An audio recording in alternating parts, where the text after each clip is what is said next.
আমার সামনে উপস্থিত আগামী দিনের তাওহীদের সৈনিক, ওয়ালিল্লাহি জুনুদুস সামাওয়াতি ওয়াল আরদের বাস্তব নমুনা এদেশের তাওহীদি জনতা। আপনারা জানেন আমরা এই সমাবেশ করছি এমন একটি মুহূর্তে যখন ফিলিস্তিনি মুসলমানদের বাড়িঘরগুলোকে বুলডোজার দিয়ে গুঁড়ি দেওয়া হচ্ছে, আকাশ থেকে বোমা নিক্ষেপ করে দুধের শিশু পর্যন্ত নির্মমভাবে হত্যা করা হচ্ছে। মুসলিমদেরকে হত্যা করা হচ্ছে কাশ্মীরে, মুসলিমদেরকে হত্যা করা হচ্ছে উইঘুরে, মুসলিমদেরকে হত্যা করা হচ্ছে আমাদের পার্শ্ববর্তী এলাকা আরাকান বার্মার মুসলিমদেরকে। আমরা সমাবেশ করছি এমন একটি মুহূর্তে যখন বাংলাদেশ থেকে ইসলাম ও মুসলিমদের নিশানাকে মুছে ফেলার জন্য দীর্ঘদিন পর্যন্ত প্রশিক্ষণ দিয়ে এদেশের বুকে এক ডাইনি স্বৈরাচারিণী মহিলাকে পাঠিয়ে দেওয়া হয়েছিল, যিনি বাংলাদেশে প্রথমে সেই ক্ষমতায় যখন বসলেন এদেশের লক্ষ আলেমের সারতাজ, শাইখুল হাদিসদের উস্তাদ শাইখুল হাদিস আল্লামা আজিজুল হক সাহেবকে জেলে ঢুকিয়েছিল। পুলিশ হত্যা মামলা দিয়ে তাকে কারাগারে রুদ্ধ করা হয়েছিল। শুধু এ পর্যন্তই নয়, আবার যখন ক্ষমতায় এলো আল্লাহ এবং আল্লাহর নবীকে নিয়ে কটূক্তি করার জন্য একদল নাস্তিক মুরতাদদেরকে খেপিয়ে দিল, উত্তেজিত করলো। শাহবাগী গণজাগরণ মঞ্চের নামে ইসলাম বিদ্বেষী রাসূলের দুশমনদেরকে সে উস্কে দিয়েছিল। তারা আল্লাহকে নিয়ে রাসূলকে নিয়ে কটূক্তি করেছিল, অবমাননা করেছিল। সে সময় দেশের তাওহীদি জনতা দল মত নির্বিশেষে হেফাজতে ইসলামের নেতৃত্বে শাপলা চত্বরে ঐক্যবদ্ধ হয়েছিল। শাপলা চত্বরের গণজাগরণের তোড়ে এবং তুফানের জোরে শাহবাগী মঞ্চ ভেঙ্গে চুরমার হয়ে গেছিল। শুধু এ পর্যন্তই নয়, এদেশের মুসলিমদের ইমানি চেতনাকে চ্যালেঞ্জ করে গুজরাটের কসাই, মুসলিম এবং ইমানের দুশ্মন ভারতের প্রধানমন্ত্রী নরেন্দ্র মোদীকে পবিত্র বাংলার জমিনে এনে বাংলার জমিনকে যখন নাপাক করা হয়েছিল, আবারও তাওহীদি জনতা গর্জে উঠেছিল। এই সরকার সেই কসাইকে খুশি করার জন্য এদেশের হাজার হাজার যুবকদের বুকে গুলি চালিয়ে তাদেরকে শহীদ করে তাদের রক্তের রাজপথকে রঞ্জিত করে দিয়েছিল। শুধু এ পর্যন্তই ক্ষান্ত নয়, এরপরে ইসলামের পক্ষে যারা কাজ করেছে, ইসলামকে যারা সমর্থন করেছে, সে যে দলের হোক না কেন তাদেরকে সন্ত্রাসী বলে, জঙ্গিবাদী বলে আখ্যায়িত করার চেষ্টা করেছে। যখন তার বিশ্ব মিডিয়াগুলো, বিশ্ব পরাশক্তিগুলো তার বিরুদ্ধে যায়, তখনই এদেশে একটা জঙ্গি নাটক সাজিয়ে সে বিশ্বের অমুসলিম শক্তিকে দেখাতে চায় বাংলাদেশে যদি ইসলাম নির্মূল করতে হয় তাহলে হাসিনার বিকল্প কেউ নেই, অথবা হাসিনাকে ক্ষমতায় রাখো, ইসলাম ধ্বংস করার জন্য সে যথেষ্ট। এ কারণে সে বারবার জঙ্গিবাদের নাটক তৈরি করেছিল। এই নাটক তৈরি করার জন্য কয়েকটা সংস্থা তৈরি করেছে। প্রথমে ডিবির মাধ্যমে এই কাজ করা হয়, এরপরে যখন কোটি কোটি টাকা আসতে শুরু করলো, ইসলাম ধ্বংস করার নীল নকশা যারা করছে তাদের পক্ষ থেকে কোটি কোটি ডলার আসলো। তখন সিটিটিসি, এটিইউ নামে আরো অনেক, সোয়াত নামে আরো অনেক সংস্থা তৈরি করেছে। এরপরে যখন এদেশের তাওহীদি জনতা আরো ফুঁসে উঠল, তখন উলামায়ে কেরামদেরকে বিভিন্ন অপবাদ দিয়ে বিতর্কিত করার চেষ্টা করা হয়েছে। আমি এ কথা আমার একটা বইতে আগেই লিখেছিলাম, দিন কায়েমের সঠিক পথ বইতে আমি উল্লেখ করেছিলাম। ওদের চক্রান্ত হলো, রাস্তার এক পাশে যদি দেখো মোল্লা ওমর বক্তব্য দিচ্ছে, তাহলে রাস্তার অপর প্রান্তে তার বিরুদ্ধে মোল্লা বরডলিকে তৈরি করে দাও। রাস্তার এক পাশে যদি দেখো জসিমউদ্দিন রহমানী লেকচার দিচ্ছে, রাস্তার অপর পাশে ফরিদউদ্দিন মাসুদদেরকে দাঁড় করিয়ে দাও।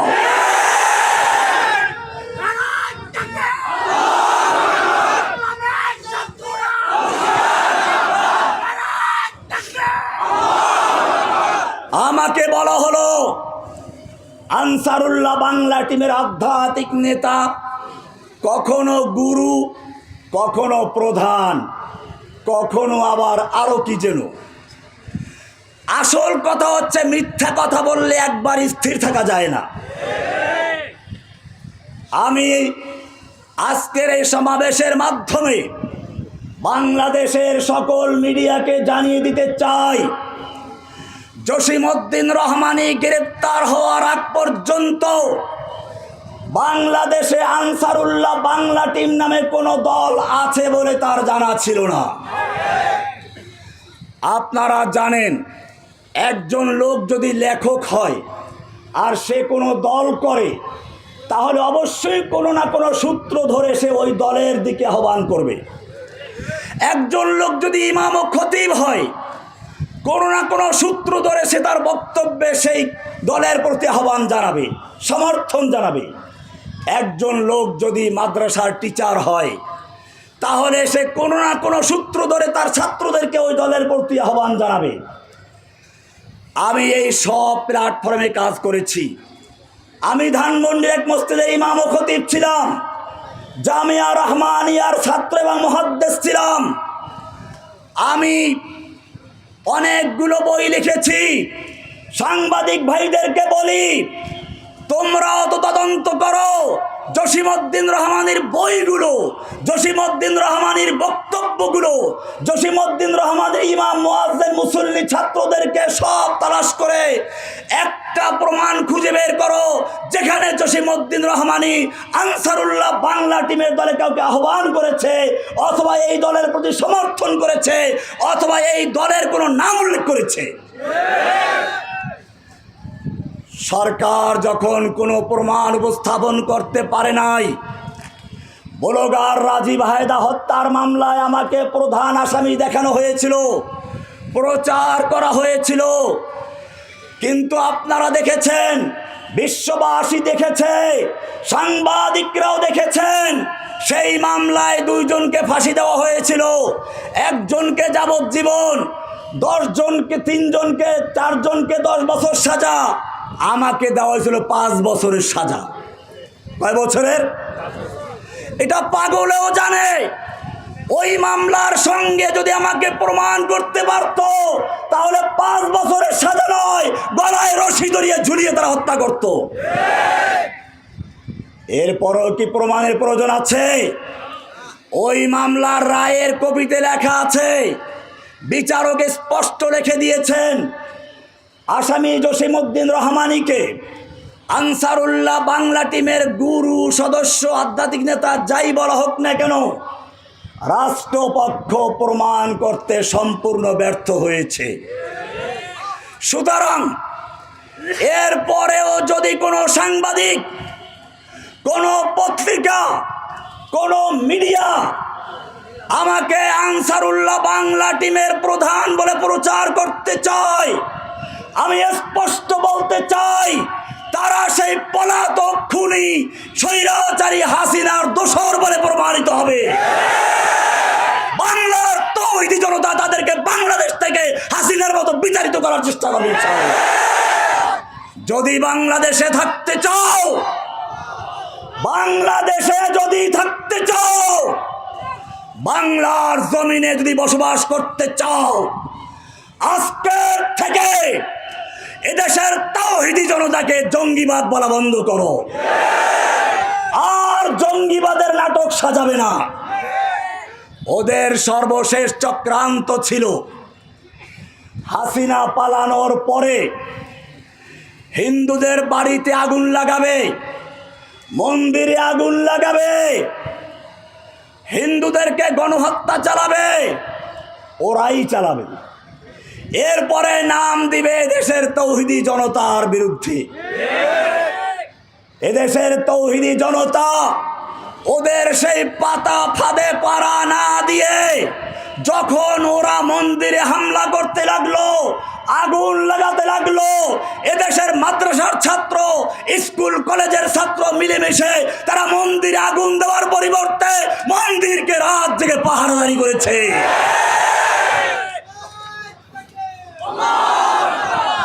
ওদের চক্রান্ত মাকড়সার জালের ন্যায় ছিন্ন ভিন্ন হয়ে গেছে, এখনো থেমে নাই। এখন আবার চক্রান্ত হচ্ছে। প্রথম চক্রান্ত হবে স্কুল কলেজের জেনারেল ছাত্রদের মধ্যে আর মাদ্রাসা ছাত্রদের মধ্যে বিভেদ তৈরি করে দেওয়া। কারণ ফেরাউনদের চরিত্র এটাই ছিল। ফেরাউন কি করেছিল? ওয়াজআলা আহলাহা শিয়া। ফেরাউন তার দেশের জনগণকে বিভিন্ন দলে বিভক্ত করেছিল। এখনো ভারতের হাসিনার লুকিয়ে থাকা এই দেশের পা চাটা গোলামেরা, শুধু পা চাটা গোলাম বলতে আমি গোয়েন্দাদেরকে বলছি না, পুলিশ আওয়ামী লীগকে বলছি না, এদেশের ওলামায়ে কেরামদের মধ্যেও একদল আলেমে সু লুকিয়ে আছে যারা হাসিনার পা চাটা গোলামি করতে। তাদেরকে চিহ্নিত করতে হবে। তারা আমার বিরুদ্ধে চক্রান্ত করে না, চক্রান্ত করে দেশের তাওহীদি জনতাকে বিভক্ত করার জন্য।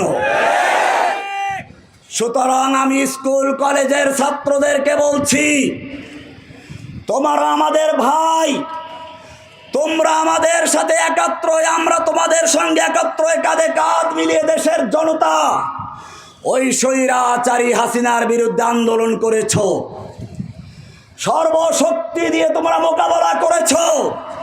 তোমরা রাজপথে গুলির সামনে, বুলেটের সামনে বুক পেতে দিয়েছ। সাবাস তোমাদেরকে, ধন্যবাদ তোমাদেরকে। তোমরা আবার সেই হোসাইন আহমদ মাদানির ইতিহাসকে জাগ্রত করেছ। হোসাইন আহমদ মাদানি রহমাতুল্লাহি আলাইহি ইংরেজদের বিরুদ্ধে আন্দোলন করছিলেন। ইংরেজরা কারফিউ জারি করে দিল, ঘোষণা করা হলো ওই মঞ্চে যদি কেউ বক্তব্য দেখতে উঠে তাকে দেখা মাত্র গুলি করা হবে। মাওলানা মাদানি রহমাতুল্লাহি আলাইহি সেই মঞ্চে উঠে প্রথমেই বললেন, আমি শুনেছি এই সাদা কুকুরের দল ঘোষণা করেছে যে ব্যক্তি ইংরেজদের বিরুদ্ধে বক্তব্য দিবে তাকে গুলি করা হবে। আমি মাদানি হাজির হয়েছি, করো গুলি। এই বলে তিনি তার শেরওয়ানির বোতাম খুলে দিয়েছিলেন। ইতিহাস সাক্ষী, গুলি করা দূরের কথা, তিনি যখন করো গুলি বলে ধিক্কার দিলেন, সঙ্গে সঙ্গে ওই পুলিশদের হাত থেকে রাইফেলগুলো ঝরঝর করে পড়ে গিয়েছিল। দীর্ঘ 2 ঘন্টা পর্যন্ত বক্তব্য দিয়েছিলেন। বক্তব্যের শুরু ছিল এরকম, সাগামিরো গুরবাজিরো মোশেরা দেওয়া কুনাদ ইচনি আরকানে দৌলত মুলকে রাভি রাকুনাদ। সাগ আমির, সাগ মানে কুকুর, আমির মানে বাদশাহ, কুকুর বাদশাহ। গোরবা উজিরো, গোরবা হলো বিড়াল, বিড়াল হচ্ছে মন্ত্রী। মোশেরা দেওয়াক, মোশ মানে হচ্ছে ইঁদুর। তিনি বললেন প্রধানমন্ত্রী হচ্ছে কুকুর, মন্ত্রী হচ্ছে বিড়াল, এমপিরা হচ্ছে ইঁদুর। এই রকম লোকদের যারা যেই সংসদ চলে, সেই সংসদ জাতির কল্যাণ বয়ে আনা, সেই সংসদ জাতির ধ্বংস বয়ে এনে। বাংলাদেশে তাই হয়েছে। দুর্নীতি চাঁদাবাজির এমন এক পর্যায়ে চলে গেছে, 18 লক্ষ কোটি টাকা বাংলাদেশকে ঋণ রেখে শেষ পর্যন্ত খাবার তৈরি করে খেতে না পেরে, খাবার টাবার ফেলে দিয়ে, বুফে ফেলে দিয়ে, না খেয়ে সে পালাতে বাধ্য হয়েছে তার স্বামীর বাড়িতে।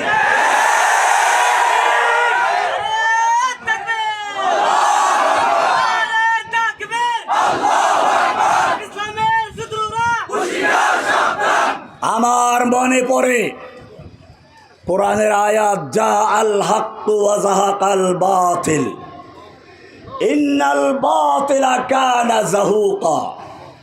ফিরাউন आए, हामान आए, जालिम जाबिर सुल्तान आए, कितने कितने शैतान आए, सबको हुई रसवाई हासिल, जा अल हक्कु व ज़हक़ल इन्नल बातिला काना ज़हूक़ा। हसीना आए, नौफिल आए, कौआ कादिर नानुक आए, मुरद आए, आनिस आए, कामल जैसा शैतान आए, सबको हुई रसवाई हासिल, सबको हुई रसवाई हासिल, जाल हक्कु व ज़हक़ल बातिल इन्नल बातिला काना ज़हूक़ा। ভাইরা আমার, ওরা কল্পনাও করে না এত তাড়াতাড়ি পালাতে হবে। মনে পড়ে সূরা হাশরের আয়াত, আল্লাহ তাআলা বলছেন, মা যানান্তুম আইয়াখরুজু, তোমরা কল্পনাও করতে পারো না তারা এরকম পালিয়ে যাবে।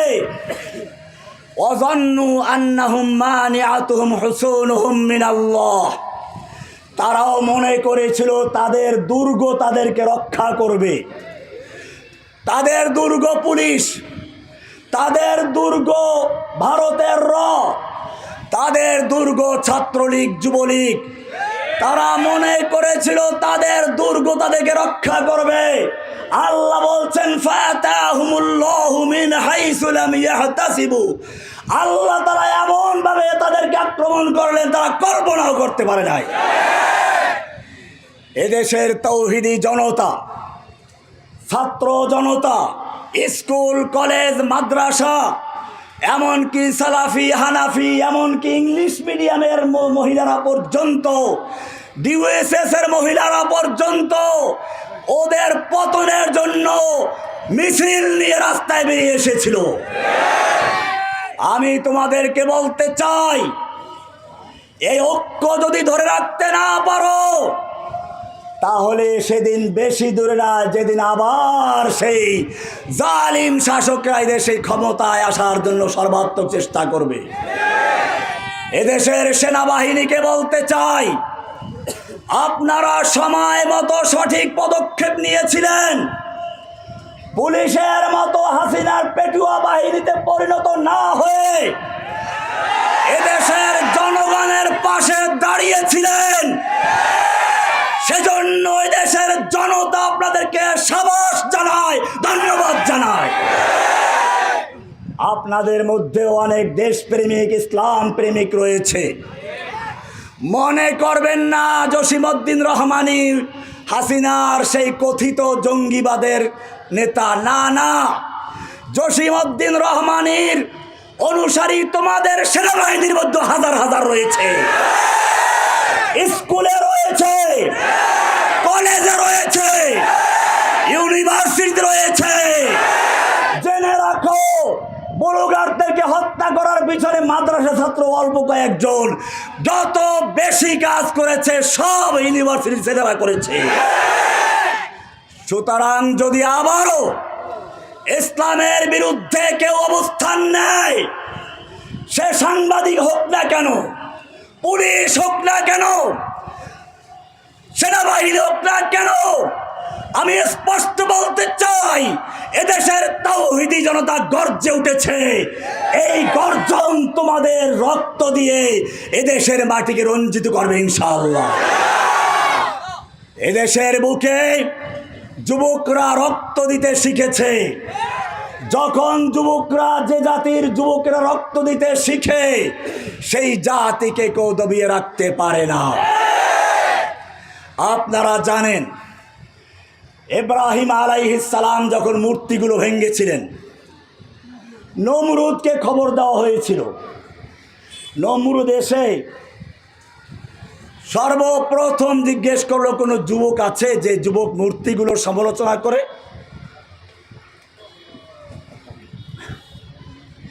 কেন যুবকের প্রশ্ন ছিল?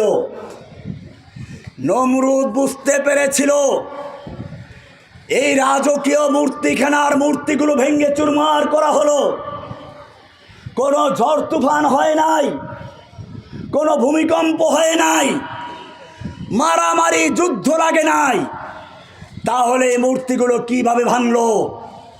নিশ্চয়ই এটা মূর্তি ভাঙা পর্যন্ত শেষ নয়, এটা হচ্ছে এই মূর্তির সমাজকে ভেঙে দিয়ে তাওহীদি সমাজ গড়ার জন্য এক মহা পরিকল্পনার শুভ সূচনা মাত্র। আর এইরকম সুন্দর পরিকল্পনা যুবকদের মাথায় আসতে পারে, কোনো বুড়োর মাথায় নয়। আপনারা দেখেছেন এদেশের একজনকে জাতির পিতা বানানো হয়েছিল, বড় বড় মূর্তি বানিয়ে রাখা হয়েছিল। সেই মূর্তির প্রতিবাদ করার জন্য শাইখুল হাদিস ইবনে শাইখুল হাদিস, আমার স্নেহের ভাই আল্লামা মামুনুল হককে সহ আরো অনেকে গ্রেফতার করা হয়েছিল।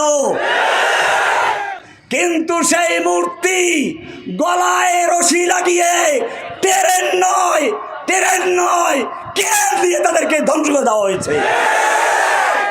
বুঝিব এখন ট্রেনে চলে নাই।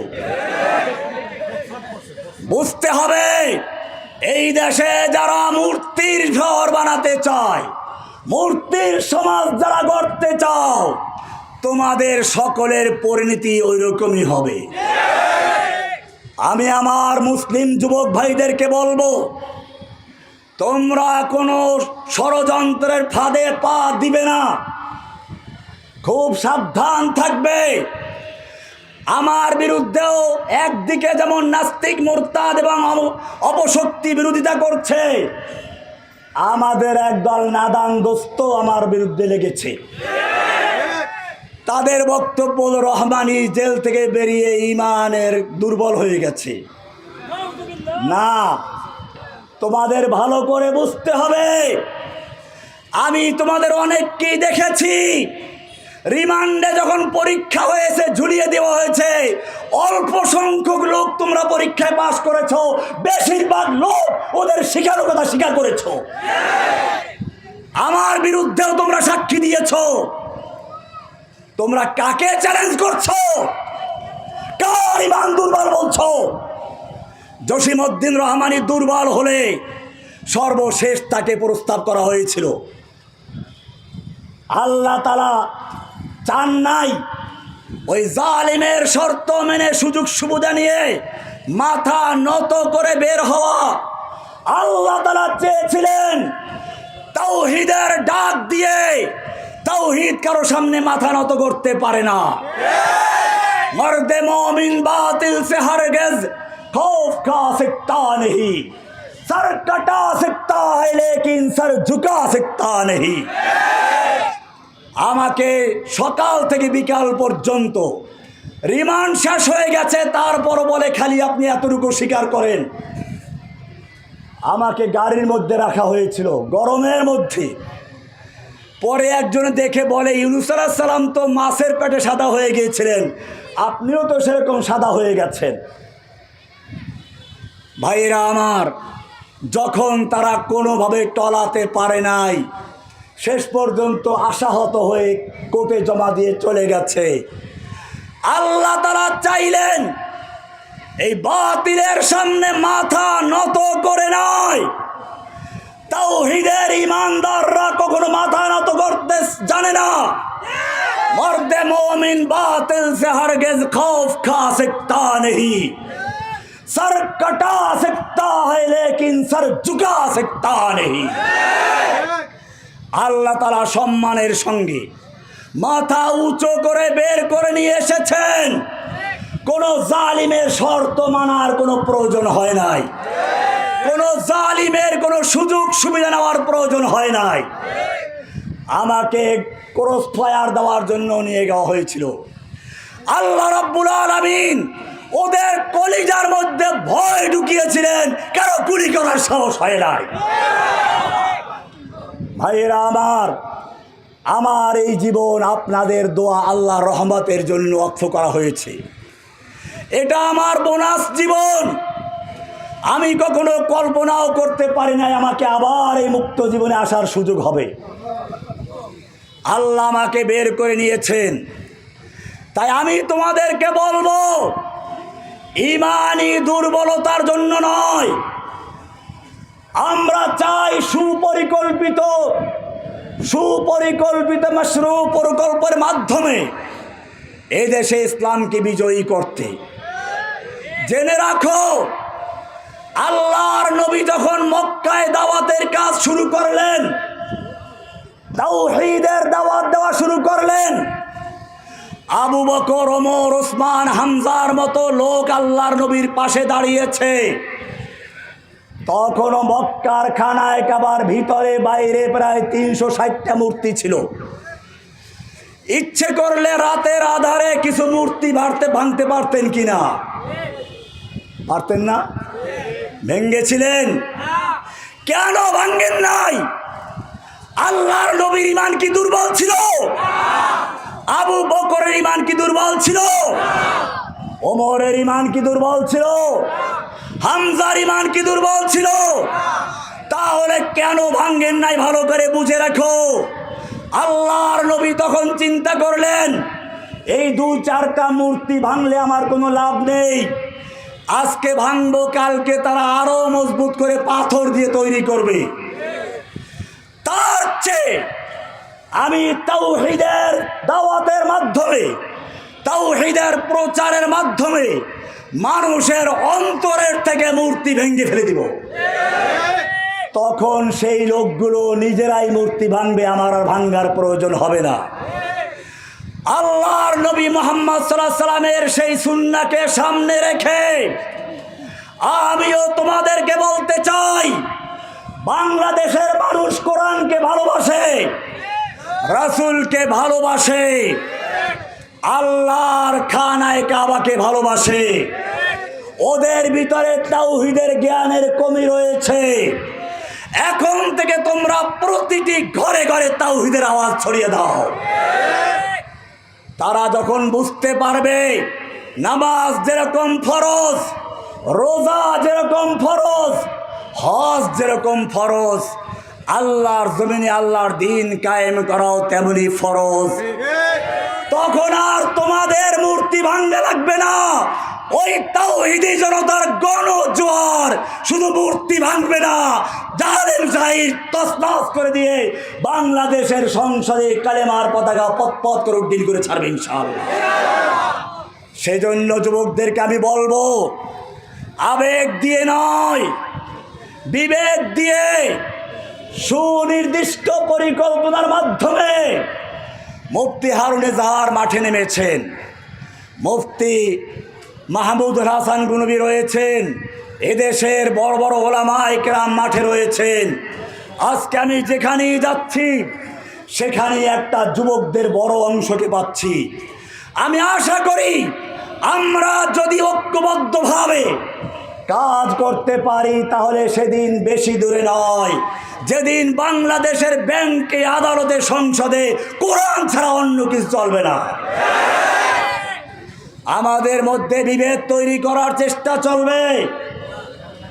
হেফাজতের নেতাদেরকেও বলবো, আপনাদের বিরুদ্ধেও চক্রান্ত হচ্ছে, হেফাজতকে ভাঙ্গার ষড়যন্ত্র হচ্ছে, এদেশের আলেমদের মধ্যে চক্রান্ত হচ্ছে।